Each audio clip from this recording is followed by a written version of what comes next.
अगर गरीब घर में जन्म लेते हो तो इसमें गलती आपकी नहीं, इसमें गलती बाप की होती है। लेकिन गरीब होकर के गरीब घर में मर जाते हो तो इसमें गलती बाप की नहीं, इसमें गलती आपकी हो। ना संघर्ष से ना तकलीफे, ना संघर्ष से ना तकलीफे, क्या मजा है जीने में। ना संघर्ष से ना तकलीफे, क्या मजा है जीने में। तूफान भी टल जाएगी, बारिश भी रुक जाएगी, जब आग लगी हो सीने में। सुबह होती है, शाम होता है, जिंदगी यूं ही तमाम होता है। आ जाओ आरसीएम बिजनेस में, जिंदगी क्या शान होता है। आरसीएम अभियान है नए भारत का अभियान, और इस नए भारत के अभियान के हम लोग सच्चे सिपाही हैं। और हम लोगों के ऊपर एक बहुत बड़ी जिम्मेवारी है। इस देश के अंदर जो बीमारी, बेरोजगारी और भ्रष्टाचारी है, उसको मिटाने के लिए जोश नहीं जिस जीवन में इंसान नहीं वो पत्थर है। पत्थर की क्या बात करूं, वो तो मुर्दों से भी बदतर है। मैं भूतपूर्व सैनिक रामस्वरूप यादव। साथियों, मैं बार बार बोलता हूं कि लड़ाई के मैदान में कोई बूढ़ा नहीं होता है और सीखने के लिए कोई उम्र नहीं होता है। और इस सिस्टम में कोई अपना मन से नहीं आता है। मुझे भी फंसाया गया। ये बिजनेस दूरदृष्टि का है। मंजिलें उन्हें मिलते हैं जिनके सपनों में जान होते हैं।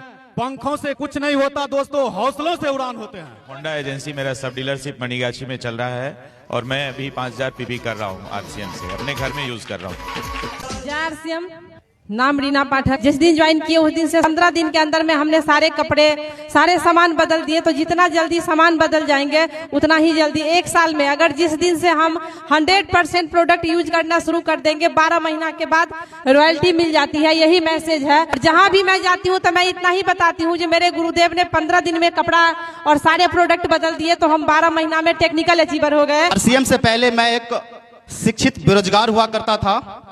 आरसीएम में आने के बाद मुझे एक छोटी सी जॉब भी लगी। मैं अभी राशन विक्रेता डीलर साहब भी हूं और साथ में आरसीएम बिजनेस से रॉयल्टी अचीवर भी हूं। आरसीएम में आने के बाद जिंदगी जीने का सही मकसद पता चला। कुछ चीजें ऐसी होती है वो एक प्लेटफॉर्म पर मिलता है, वो है RCM.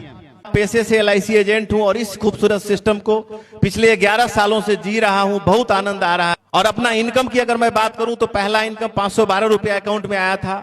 Highest income 1,11,000, total income 30 lakh से ज्यादा अभी तक आ चुके हैं सर। मैं भी जब इस सिस्टम को ज्वाइन किया था तो सिर्फ और सिर्फ सामान खरीदने के पर्पज से ज्वाइन किया था। लेकिन लगातार जब इस संगत में मैं आया तो मुझे ऐसा लगा कि यहाँ पे रॉयल्टी जैसा खूबसूरत इनकम मिलता है। और बहुत सारे रॉयल्टी अचीवर को हमने देखा, बहुत सारे साथियों को देखा जो वहां पे पहुंच चुके हैं। बहुत सारे टेक्निकल अचीवर से मुझे मिलने का सौभाग्य मिला और वहां से मेरे मन में भी एक विश्वास जगा इस मीटिंग में आकर के कि नहीं, मुझे भी रॉयल्टी जाना है। मेरा जो इस बिजनेस में आना और मेरा जो इस बिजनेस में टिकना, मेरा जो इस बिजनेस में काम करना, मेरा जो इस बिजनेस का सफर, ये सब कुछ केवल और केवल रॉयल्टी के लिए था। किस चीज के लिए था? रॉयल्टी के लिए। आज बहुत सारे साथी कहते हैं कि सर मेरी बात लोग नहीं सुनते, लोग नहीं मानते। लोग साथियों इसलिए बात नहीं सुन रहे हैं क्योंकि आप रॉयल्टी की बात तो करते ही नहीं है। आप बात करते हैं छूट की, आप बात करते हैं स्वास्थ्य की। भैया स्वास्थ्य से मतलब रहता लोगों को तो लोग खैनी खाते क्या? तो इसका मतलब साफ है कि मतलब स्वास्थ्य से नहीं है और छूट से भी मतलब नहीं है कि हम उन्हें रॉयल्टी की बात बताएं। अगर हम उन्हें ये बताएं कि खाते खाते जब आप इस दुनिया से जाएंगे तो करोड़ों अरबों रुपए की विरासत को छोड़ के जाएंगे, लोग सोचेंगे कि नहीं मुझे करना चाहिए। क्योंकि विरासत छोड़ना सबको अच्छा लगता है। सबको अच्छा लगता है कि उनका नाम सफेद कागज के ऊपर में काले अक्षरों से लिखा जाए। ये सबकी चाहत होती है और ये तब होगी जब आपके घर में रॉयल्टी रूपी इनकम आएगी। रॉयल्टी साथियों अब तक केवल 3 तरह के लोगों को मिलती थी। गायक को रॉयल्टी मिलती थी, एक बार गाना गाते थे और उनका गाना जब जब बजता था, जब जब चलता था, तब तब उनके घर में रॉयल्टी आती थी। लेखक को रॉयल्टी आती थी, जिनका किताब बिकता था, किताब छपता था, तो उनके घर में रॉयल्टी आती थी। और रॉयल्टी आती थी वैज्ञानिक के घर में, जो एक बार आविष्कार करते थे और उसके बदले उनके घर में जिंदगी भर रॉयल्टी आती थी। जब मुझे पता चला कि इसमें से हम सामान खाएंगे और हम जितने लोगों को बताएंगे उससे जब मेरी रॉयल्टी आनी शुरू होगी तो ये रॉयल्टी मेरे बच्चों बच्चों बच्चों और बच्चे के बच्चे को भी रॉयल्टी आएगी। तब मैंने इसको दिल से करना शुरू किया। सर ने बोला कि कपड़े बदलने हैं तो कपड़े बदले, बहुत सारे लोग कपड़े में ही फंस जाते हैं, पहली बार ही फंस जाते हैं, वो कपड़े ही नहीं बदल पाते और जिस वजह से उनके घर में रॉयल्टी नहीं आ पाती। जय आरसीएम।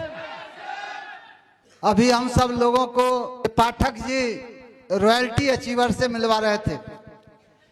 देखिए, जब कोई भी व्यक्ति इस बिजनेस को ज्वाइन करते हैं और काम करने के लिए तैयार होते हैं, ये वही वो चीज है जिसके लिए हम काम करते हैं और जिसका नाम है रॉयल्टी अचीवर। हेलो, जानना चाहेंगे ये रॉयल्टी अचीवर क्या चीज है? जिसके लिए कहा जाता है कि काम करो एक बार और पैसा आए, काम करो एक बार और पैसा आए बार बार।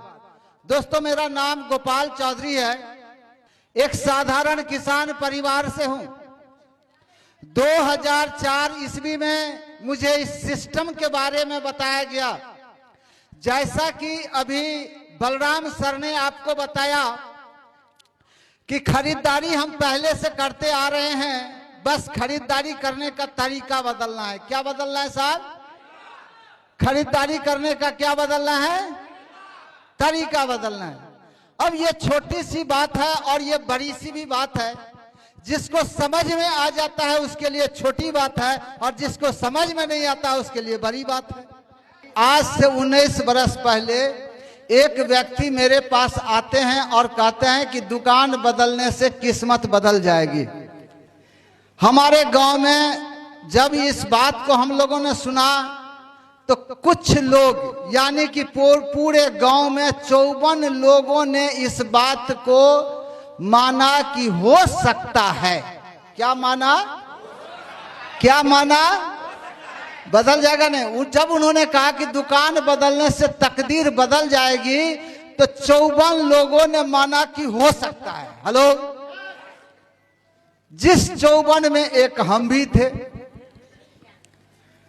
हम तो बदल लिए, लेकिन कुछ दिन के बाद में 53 लोगों ने कहा कि हो नहीं सकता है। वो वहीं के वहीं चले गए और अकेला एक हमने कहा कि हो सकता है तो हो सकता है।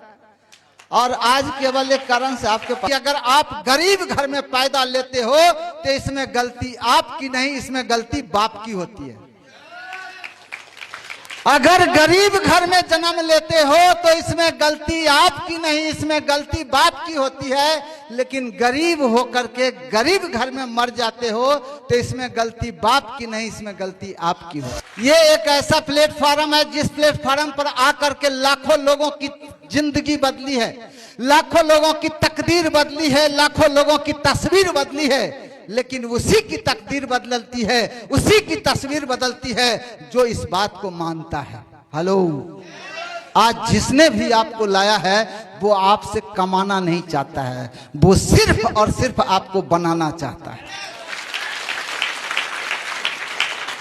अगर आज आप यहाँ पर आ गए हैं, गलती से आ गए हैं, किसी के कहने से आ गए हैं, किसी के दबाव में आ गए हैं, किसी के प्रभाव में आ गए हैं, तो मैं आपको एक बात कहना चाहता हूं कि आप यहां पर अपने मर्जी से नहीं आए हैं, आज ऊपर वाले की मर्जी से आए हैं। कहा जाता है कि इस दुनिया में एक पत्ता भी हिलता है तो ऊपर वाले के मर्जी के बगैर नहीं मिलता है, कि शब्दों से आदमी की जिंदगी बदलती है। क्या आप सहमत हैं? तुलसीदास को अपने पत्नी से बहुत प्यार था। मूसलाधार बारिश थी, नदी भरा हुआ था, उफन रहा था और मुर्दे को पकड़ के कहा जाता है कि तुलसीदास नदी पार कर गए और सांप को रस्सी समझ करके घर के अंदर पहुंच गए। और घर के अंदर जाने के बाद पत्नी ने कहा, अरे तुलसी, जितना प्यार आप मुझसे करते हो उतना प्यार अगर भगवान से करते तो जिंदगी सफल हो जाता। उनकी पत्नी का एक शब्द आता है और तुलसी, तुलसी से तुलसी दास बन जाते हैं। एक शब्द डाकू के जहन में आता है भगवान बुद्ध का, कि अगर तुम जोड़ नहीं सकते हो तो तोड़ने का अधिकार नहीं है। नारद मुनि का एक शब्द आया, इतना जो पाप करते हो उस पाप का भागीदार कौन हो सकता है?